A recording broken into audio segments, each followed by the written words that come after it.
লিখেছেন না যে পূরবী রাগ হচ্ছে ইন্দ্রাণী, ওই দেখো দিদির কাছে শোনা, আমি যদি পড়েছি আগে কিন্তু দিদির মুখ থেকে আবার আমি শুনেছি, বলছে যে বিধবা সন্ধ্যা, সন্ধ্যা যেন তার কি গৃহ, হ্যাঁ গৃহ শূন্য, মানে যে বাড়িতে তার স্বামী মারা গেছে, ছেলে মারা গেছে, এমন একজন বিধবা মা, সহায় সম্বলহীনা এক বিধবা মা, তিনি যেমন সমস্ত ব্যথাটাই প্রকাশ করে কাঁদেন, তেমনি পূরবী রাগে যেন সেই কান্নাটা ফুটে ওঠে। সন্ধ্যাটাই যেন বিধবা।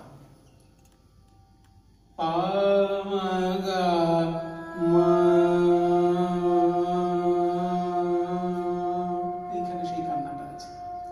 কোন রাগে কোথায় কান্না এটা কিন্তু ওই সঠিক গুরু না হলে দেখাবে না। আমার গুরু, আমি চিরকৃতজ্ঞতার কাছে বুদ্ধদেব চট্টোপাধ্যায়।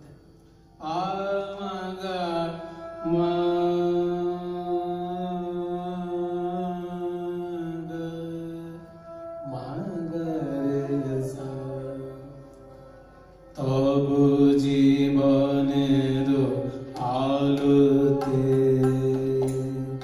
জীবন প্রদীপ জালি, হে পূজারি আজ নিভৃতে, খেয়াল করুন রবীন্দ্রনাথকে, খেয়াল করুন, নিভৃতে নিভৃতে নিভৃতে, আবার প্রকাশ করলেন সেই বিরোহিনী বিধবার ক্রন্দন। এই বিরোহিনী বিধবার ক্রন্দন থেকে আমাদের কীর্তনেও একটা তাল তৈরি হয়েছে, তার নাম ধরাতাল। ভবিষ্যতে শোনাবো, আজকে সেটা শোনাবো না। ধরাতাল, বিরোহিনী বিধবার কান্না শুরু করেছিলেন রসিক দাস মহাশয়। হে পূজারি আজ নিভৃতে সাজাবো আমার ডালি, যেথায় আমার থালি, যেথানি ক্ষীরের সাধনা, পূজালো রচনা, যেথানি ক্ষীরের সাধনা, পূজালো রচনা, সেথায় আমিও ধরিব একটি জ্যোতির রেখা,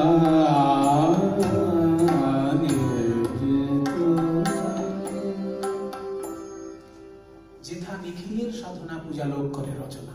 আবার চলে গেল নিজের কথা থেকে বাইরের কথায়।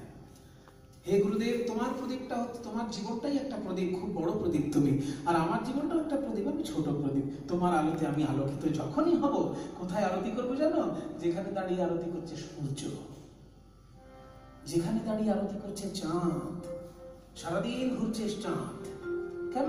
তোমার আরতি করছে।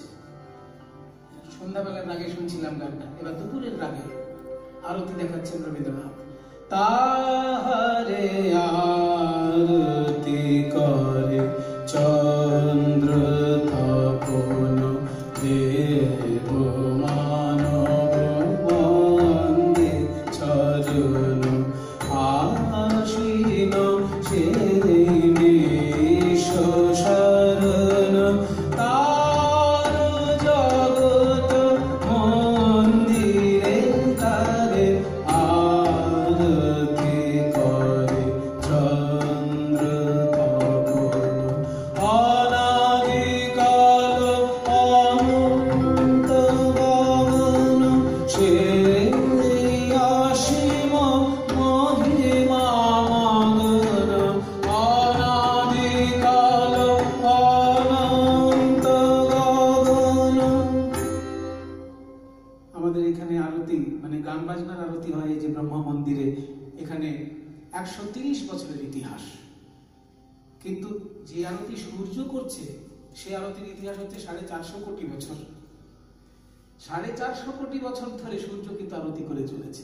রবীন্দ্রনাথের ভাষায় অনাদিকাল অনন্ত গগন সেই অসীম মহিমা মগন তাহে তরঙ্গ উঠে সঘন আনন্দ নন্দ নন্দ রে তারে আরতি করে চন্দ্র তপন। সূর্য আর চাঁদ তাকে আরতি করছে, অনাদিকাল অনন্ত গগন ধরে সবাই তাকে আরতি করছে। শুধু কি তাই? দার্জিলিং এ যাও না, দেখো কত সুন্দর ফুল গাছ, যাও কত সুন্দর সুন্দর ফুলের বাগান, ফলের বাগান, যেখানে যা দেখবে জানবে প্রকৃতি সুন্দরী। প্রকৃতি সুন্দরী, 6 মাসের 6 ঋতুর সমস্ত ফুল ফলের সম্ভার নিয়ে তারই আরতি করছে। হাতে লয়ে 6 ঋতুর ডালি, পায়ে দেয় ধরা কুসুম ঢালি। হাতে লয়ে 6 ঋতুর ডালি, পায়ে দেয় ধরা কুসুম ঢালি।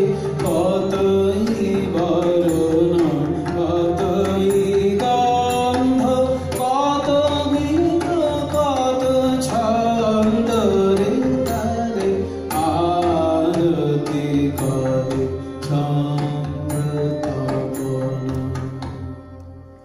প্রকৃতি সুন্দরী 6 ঋতুর ফল ফুল নিয়ে তারই আরতি করছে। হে গুরুদেব, আমার এই জীবন প্রদীপটা যদি তুমি একবার জ্বালিয়ে দিতে পারো, সেই ঈশ্বরের আরতি আমিও করব। সেইখানে গিয়ে আমি আরতি করব তার চরণে, যেখানে চন্দ্র সূর্য আরতি করছে আমিও তার চরণে আরতি করব। কাজে এই যে গান গুরু পূর্ণিমার সামনে রয়েছে, তাই গুরু পাদ পদ্মে স্মরণ করলাম। রবীন্দ্রনাথের গান আমাকে যিনি শিখিয়েছেন তাকে আমি আজকে একটুখানি প্রণাম জানাই। তিনি হচ্ছেন সুবীর মাইতি মহাশয়।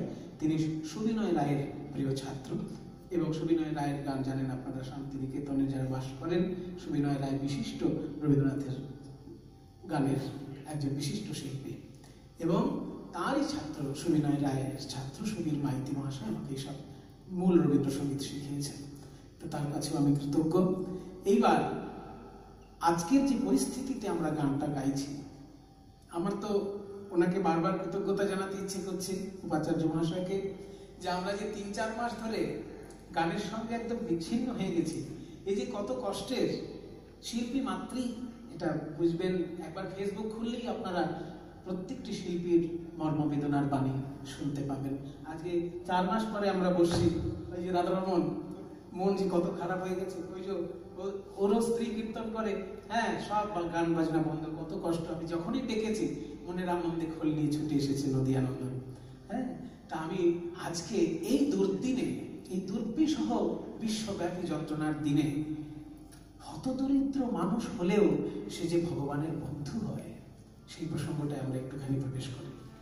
ভগবান শ্রীকৃষ্ণের অন্তরঙ্গ বন্ধু সুদামা ছোটবেলায় গরু চড়িয়েছেন। যদিও ছোটবেলার সুদামা বড়বেলার সুদামা এক কিনা এই নিয়ে মতভেদ আছে।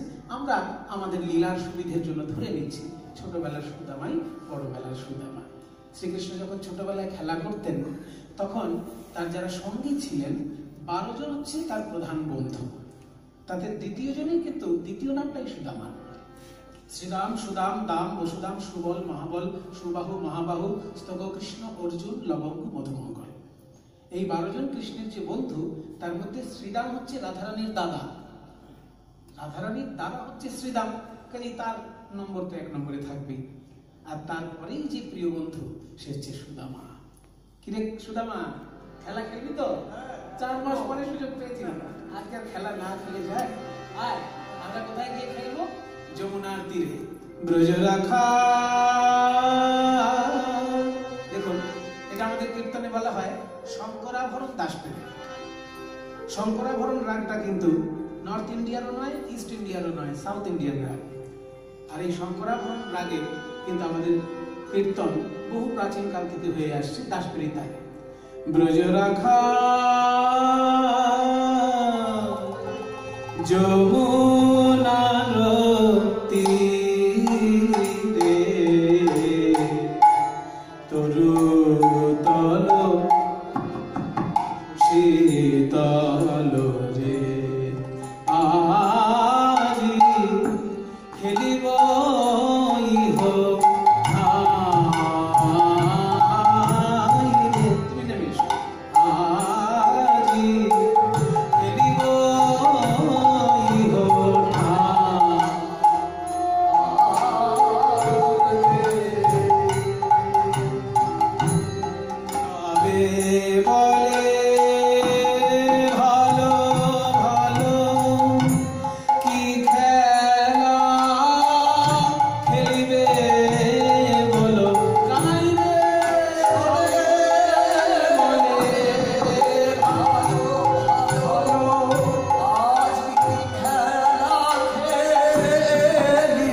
মৃদঙ্গ বসে পড়ে থাকতে পারছি না।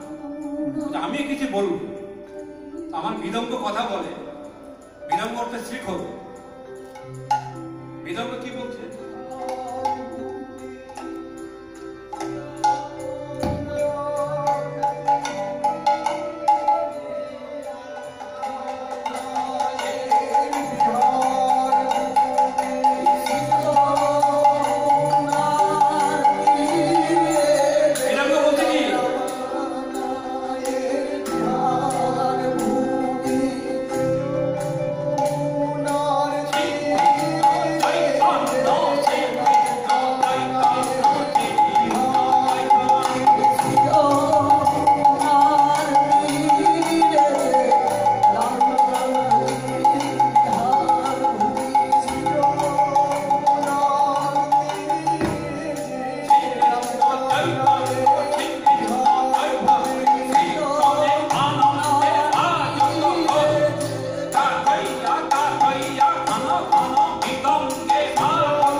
Hare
যে রূপটা দেখলেন এটা হচ্ছে আমাদের যে কীর্তন হয় আসলে তার রূপ। আমরা এই জয়দেব দাকে দুটো রূপে কিন্তু চিনি। প্রথম কথা, উনি কিন্তু বহুকাল পুলিশের চাকরি করেছেন। কাজেই একটা মানুষ, আমাদের উপাচার্য মহাশয় যেমন পুলিশকে সম্মান দিলেন, এটা সত্যি খুব প্রশংসার বিষয়। এই ভয়ঙ্কর মহামারীতে যারা সামনে থেকে যুদ্ধ করছে তাদেরকে সম্মান দিলেন। তো সেই পুলিশের সেবায় কিন্তু উনি বহু বছর ছিলেন, কিন্তু তারপর আবার শ্রীখলের সেবায় এখানে এসেছেন। আমার সঙ্গে একটা সম্পর্কর কারণ এই, আমি যে গুরুদের কাছে কীর্তন শিখেছি সেই গুরুদের কাছে উনি আমার বাজনা শিখেছেন। মনোরঞ্জন ভট্টাচার্য, ডক্টর মৃগাঙ্ক শেখর চক্রবর্তী, এনারা ছিলেন রবীন্দ্র ভারতী বিশ্ববিদ্যালয়ের শ্রীখলের অধ্যাপক। তাদের কাছে আমি গান শিখেছি, উনি কিন্তু তাদের কাছে বাজনা শিখেছেন। আশ্চর্য একটা ব্যাপার। এইখানে রবীন্দ্রনাথের চরণে এসে আমরা সবাই মিলেমিশে এক হয়ে গেছি। আমি কিন্তু চিনতাম না কোনোদিন ওনাকে, এইখানে এসে আমি ওনাকে চিনেছি। নিতাই গৌর প্রেমানন্দ হরি বল। যে কথাটা হচ্ছিল, তাহলে খেলা হবে আজকে, ওইখান থেকে খেলুন। খেলবি তো? আমরা রাম কানাইয়ের সনে খেলবো রে, আমরা রাম কানাইয়ের সনে খেলবো, আমরা রাম কানাইয়ের সনে খেলবো, খেলা খেলবো রে, খেলা খেলবো রে, খেলা খেলবো রে, খেলা খেলবো রে, খেলা খেলবো রে। আমরা দূর বনে যাব না, খেলবো রে, আমরা দূর বনে যাব না, খেলবো রে, দূর বনে যাব না। মা মানা কীর্তন যে কেমন সমাজ শিক্ষা, এখানে দেখুন শ্রীরাম সুদাম বলছে আমরা দূর বনে যাব না, এখানেই খেলবো। কেন দূর বনে যাব না? মা মানা করেছে। এই যে আখরে, সহজ কথায় যে আখরটি বলা হলো, ছোট ছোট বাচ্চারা যখন এই কীর্তনটা শুনবে তারা কি বলবে? যে শ্রীরাম সুদাম কৃষ্ণ যখন মাকে ভয় পায়, তাহলে আমাদেরকেও মায়ের কথা শুনে চলতে হবে। এই যে ছোট্টবেলায় তারা সুশিক্ষাটা কিন্তু কীর্তনের আসর থেকে পেয়ে যায়। আমরা দূর বনে যাব না, মা মানা করেছে, দূর বনে যাব না, মা মানা করেছে, দূর বনে যাব না, মা মানা করেছে, দূর বনে যাব না, মা মানা করেছে, দূর বনে যাব না, মা মানা করেছে। খেলবো রে, খেলা খেলবো রে, খেলা খেলবো রে, খেলা খেলবো রে, আমরা রাম কানাইয়ের সনে খেলবো রে, আমরা রাম কানাইয়ের সনে খেলবো রে। তাহলে কি খেলা হবে? কাঁধে করা আর কাঁধে চড়া। কাঁধে করবে কে আর চড়বে কে? তুমি কি করবে? কাঁধে চড়বে না করবে? আমি চড়বো। চড়বে? চড়ার সুযোগ পেলে কি আর কাঁধে করতে চাই বসে? সবাই বলছে চড়বো চড়বো, বলে তাহলে ওরকম করা যাবে না। সাতুলি পাতা, সাতুলি পাতা মানে এটা প্রাচীন ভাষা হচ্ছে লটারি। আমরা যেটাকে লটারি বলি, ওটাকে প্রাচীন খেলায় বলা তো সাতুলি পাতা। সাতুলিতে যে জিতবে সেই সকলের কাঁধে চাপবে। তাহলে কি করা যাবে? সাতুলি কিভাবে? এই যে আমরা 24 জন বন্ধু আর কৃষ্ণ বলরাম, 26 জনের খেলা তো, 26টা বট পাতা ছিল। একটা বট পাতা ছাদা করো, 25টা বট পাতার মধ্যে মিশিয়ে দাও। সবাই চোখ বেঁধে পাতা তুলে নেবে, যার কপালে ওই ছাদা পাতা পড়বে সেই জয়ী। হ্যাঁ, সে করবে কি? সে কিন্তু সবাইকে কাঁধে করে নিয়ে যাবে। এবার কার কপালে ওই বট পাতা পড়ে কে জানে? দেখা গেল ওই বট পাতা কৃষ্ণের কপালে পড়েছে। কৃষ্ণ ভেবেছিল আমি কাঁধে চাপবো, সেটা কৃষ্ণকেই কাঁধে করতে হচ্ছে সবাইকে। সুদামারে লইয়া কৃষ্ণ ছুটিতে লাগিল, সুদামারে লইয়া কৃষ্ণ ছুটিতে লাগিল, সুদামারে লইয়া কৃষ্ণ ছুটিতে লাগিল। অভয়াম্র বৃক্ষ তলে আসিয়া দাঁড়ালো, অভয়াম্র বৃক্ষ তলে আসিয়া দাঁড়ালো। বলে দাঁড়া রে দাঁড়া রে কানা, দাঁড়া রে দাঁড়া রে। এই দেখ পাতা পাতা আম ফলেছে, অনেকক্ষণ দৌড়াচ্ছিস, অনেকক্ষণ খেলছিস, এই পাতা আমাকে একটা খা। এই বলে সুদামা যখনই পাকায় আম পেয়েছে, আমটি ছাড়িয়ে নিয়ে ভাবছে আমি আগে খাবো, না না কানাইকে আগে দেবো। ও আমাকে কাঁধে করে আসছে আর আমি কাঁধে বসলাম খেয়ে নেবো, কিন্তু আগে কানাইকে দেওয়া যাবে না। কারণ কংস রাজা বড় দুষ্টু রাজা, পুতনার বুকে বিষ মিশিয়েছিল, হয়তো আম গাছেও বিষ মিশিয়ে রাখতে পারে। কাজে আগে আমি খেয়ে দেখি, যদি বিষ থাকে আমি না হয় মরে যাব, কিন্তু আমার কানাই তো বেঁচে থাকবে। কানাই মরে গেলে আমি তো বাঁচাতে পারবো না। এই বলে ওই আম এক কামড় আগে খেলো। বাহ, কি মিষ্টি। আচ্ছা, এদিকটায় বিষ হয়তো নেই, উল্টো দিকটায় থাকতে পারে, ঘুরিয়ে দিল, আবার একদিকে এক কামড় খেলো। না, কোনো দিকে তো বিষ নেই, তাহলে এবার দেওয়া যায়। কানাই, এঠো বলে যেন কিছু মনে করিস না, আমি শুধু দেখে দিলাম আমটা ভালো আছে কিনা। এনে কানাই, আম খা, কিন্তু দেখিস ভালো লাগছে বলে আবার সবটা খেয়ে নিবি না, এক কামড় অন্তত আমার জন্য রেখে দিবি কানাই। কেন জানিস? তোর এঠো বড় মিঠো লাগে ভাই রে কানাই, তোর এঠো বড় মিঠো লাগে ভাই রে কানাই। আমরা খাইতে বড় সুখ পাই, তাই এঠো খাই রে, খাইতে বড় সুখ পাই, তাই এঠো খাই। খেতে খেতে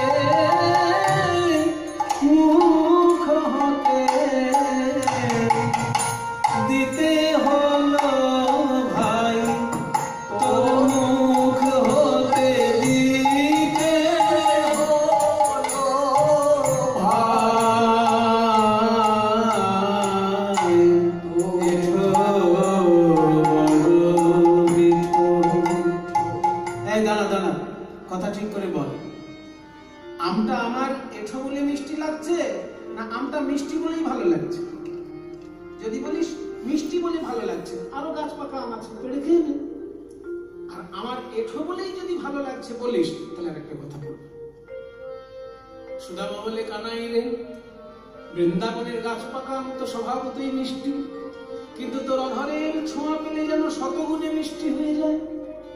দেখবেন কোন পেয়ারা যদি গাছে পাকে মিষ্টি হয়, কিন্তু সেই পেয়ারাতে যদি পাখি ঠুকরে দিয়ে যায়, সেই পেয়ারাটা যতটা মিষ্টি হবে সারা গাছের অন্য কোনো পেয়ারা অত মিষ্টি হবে না। তাহলে এটা পাখির ঠোঁটের গুণ। তেমনি কানাই, তোর ঠোঁটে কিছু একটা জাদু আছে, তুই এক কামড় দিলেই যেন বেশি মিষ্টি লাগে। ওরা মায়া ধরো মাঝে, না জানি কি সুধা আছে। ওরা ধরো মাঝে, জানি না কোন বিধি বিধি করেছিল। ভাই কানাই রে, তোর বদন খানি জানি না কোন বিধি বিধি করেছিল। ওরা ভালো মাঝে, না জানি কি সুধা আছে। ভাই কানাই রে, তোর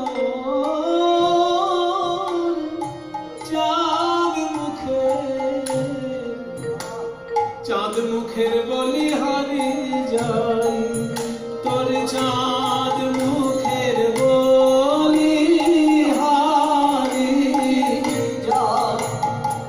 যাই।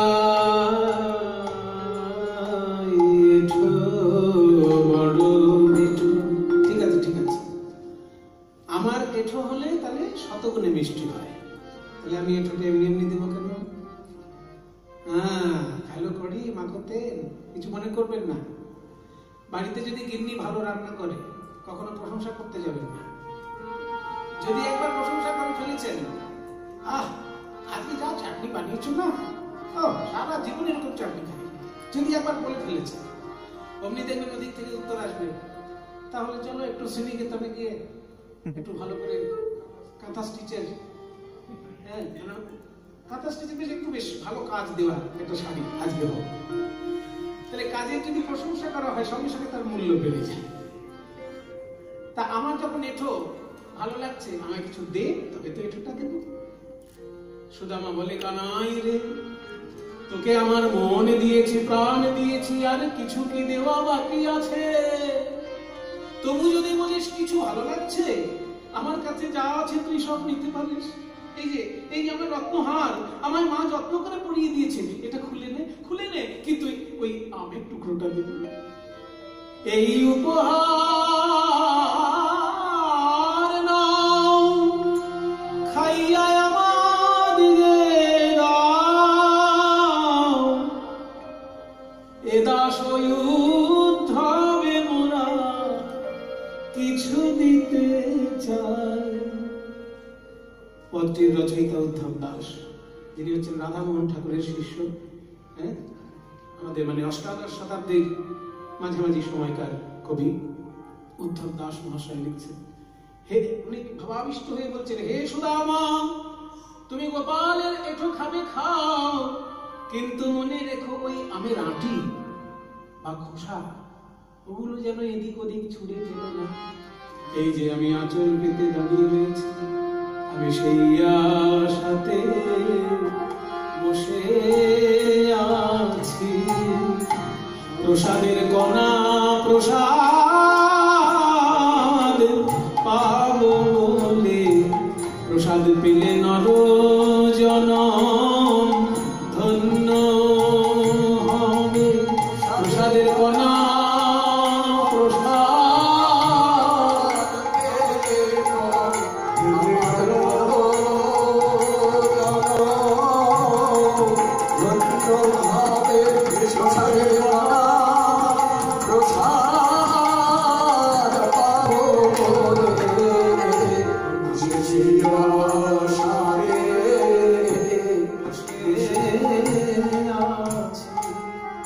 এরকম আনন্দের দিন দিনের পর দিন কেটে গেল, কিন্তু ভয়ঙ্কর দিন নেমে এলো যেদিনকে অক্রূর মহাশয় এলেন কৃষ্ণকে মথুরায় নিয়ে যাওয়ার জন্য। কংস বলেন, শোনুন অক্রূর, আপনি আমাদেরও আত্মীয় আর কৃষ্ণদেরও আত্মীয়, আমরাও বিশ্বাস করি, ওরাও ভরসা করে। আপনি কৃষ্ণকে গিয়ে বলবেন ধনযজ্ঞ করবে কংস মহারাজ, সে যেন এসে দুটো খেয়ে যায়।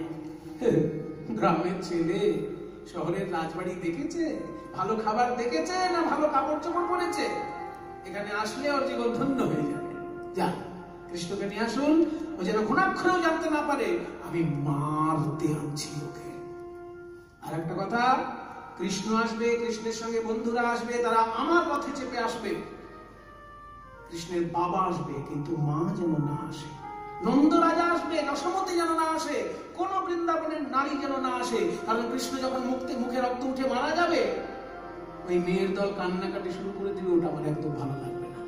যা, কৃষ্ণকে নিয়ে আসো। কৃষ্ণকে আনার জন্য অক্রূর আসলেন বৃন্দাবনে। অক্রূর চাপাইয়া রথে নিয়ে গেল প্রাণনাথে। ওই অক্রূর চাপাইয়া রথে ধরি নিল প্রাণনাথে। আধার করিয়া ব্রজপুর গো, ওই আধার করিয়া ব্রজপুর গো, আধার করিয়া ব্রজপুর। বৃন্দাবন আধার হয়ে গেল, কৃষ্ণ গেল মথুরায়। কংস যা ভেবেছিল তার ঠিক বিপরীত ঘটল। কংসকে কৃষ্ণ মারলেন, সিনেমায় অনেক কিছু দেখিয়েছে, কিন্তু আসল ঘটনা কৃষ্ণ কিন্তু মারপিট করেনি কংসের সঙ্গে। কৃষ্ণ ওখানে মাতা হাতিকে মেরেছেন, চানর মুষ্টিককে মেরেছেন, কিন্তু কংসকে মারেননি। কংস তার মামা হয়, তার গলাও টেপেনি, তাকে ঘুষিও দেয়নি। তাহলে মৃত্যুটা হলো কি করে কংসের? ভাগবতে যা বর্ণনা আছে যে কংস প্রাণের ভয়ে আটকে উঠেছিল কৃষ্ণের ওই রূপ দেখে, তাতেই ওর অর্ধেক মৃত্যু হয়ে গেছে। তারপরে ওই অত্যাচারী কংস তার পিতাকে কারাগারে রুদ্ধ করে সিংহাসনে বসেছে বলে শুধুমাত্র কংসের চুলের মুঠি ধরে কৃষ্ণ মাটিতে নামিয়ে এনেছিলেন। ওই মাটিতে নিয়ে যখন মল্লভূমিতে ঘুরিয়েছিলেন, 2 পাক ঘোরানোর পর 3 পাক ঘোরানোর বেলাতেই দেখা যায় কংসের মৃত্যু হয়ে যায়। ভয়েতেই মারা গেছে কংস, কৃষ্ণ মারপিট করে মারে। কিন্তু কংস যখনই মরল, কংসের শ্বশুর তো মরেনি। কংসের 2 স্ত্রী অস্তি আর প্রাপ্তি, তার শ্বশুর হচ্ছে, কংসের শ্বশুর হচ্ছে জরাসন্ধ। এই বিহারে তার বাড়ি ছিল, যেখানে রাজগীর ওইখানে ছিল জরাসন্ধের বাড়ি। সে কেন ছাড়বে কৃষ্ণকে? জামাইকে হত্যা করে দিয়েছে। সে লোকে যদি তাকে ভগবান বলে পুজো করে লোকের ব্যাপার, আমার কাছে সে জামাইয়ের শত্রু। কাজেই বারবার অত্যাচার করার জন্য আক্রমণ করেছেন জরাসন্ধ মথুরাকে। কিন্তু কৃষ্ণ সেই সুযোগে পড়াশোনা করার জন্য ভর্তি হলেন শান্তিপনি মুনির বিশ্ববিদ্যালয়ে। আমরা কিন্তু এই জায়গাটা অনেকেই জানি না। আমরা শুধু শ্রীকৃষ্ণকে প্রেমিক হিসেবে চিনি, শ্রীকৃষ্ণকে কুরুক্ষেত্রের যুদ্ধে একজন রাজনীতির নেতা হিসেবে চিনি।